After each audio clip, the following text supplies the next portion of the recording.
Hey guys நாங்கள் நேரு இன்றைக்கி விவேகானந்தரோட birthday. அப்புறம் என்னோட ராசிக்கு வந்து கவனம் போட்டுருந்தது.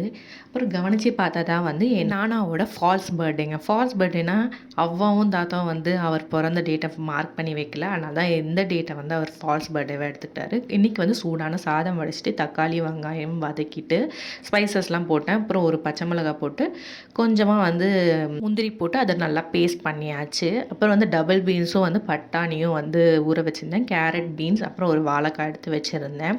பார்த்தாலே தெரிஞ்சிருக்கும் நான் குருமா தான் செய்ய போகிறேன். எண்ணெய் ஊற்றி பிரியாணி இலை போட்டு கொஞ்சம் சோம்பு போட்டு அரைச்ச பேஸ்ட் அதில் போட்டுட்டு நல்லா வந்து வதக்கி விட்டுட்டு ஒரு ஸ்பூன் மஞ்சத்தூள் 2 ஸ்பூன் மிளகாய் தூள் அப்புறம் ஒரு டீஸ்பூன் உப்பு நல்லா போட்டு வதக்கி விட்டுட்டு அப்புறம் காய்கறிலாம் அதில் நான் சேர்த்துட்டேன். பட்டாணி வாழைக்காய் எல்லாத்தையும் அதில் சேர்த்துட்டேன். ஏன் என்னால் அது காட்ட முடியலன்னா குறுக்க இந்த கௌஷிக் வந்தான்ற மாதிரி என் பையன் இருந்து ஸ்ட்ரெயிட்டாக வந்துட்டான்.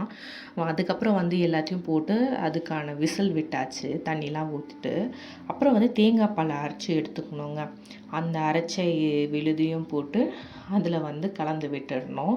கலந்து விட்டு நம்மளுக்கு தேவையான தண்ணி ஊற்றிட்டு கொத்தமல்லி போட்டு நல்லா ஒரு கலக்கிட்டு ஒரு கொதி வர வரைக்கும் வெயிட் பண்ணணும். ஒரு கொதி வந்தோடனே நீங்கள் சர்வ் பண்ணிங்கன்னா சூப்பராக இருக்கும். குருமா சாப்பிட்டா சில பேருக்கு நெஞ்சு கறிக்குங்க. அந்த நெஞ்சு கறிப்புலாம் இதில் இருக்காது. என் ஹஸ்பண்டுக்கு டைம் ஆகிடுச்சு சொல்லிட்டு ஒரே ஒரு தோசை சாப்பிட்டு கிளம்பிட்டாரு.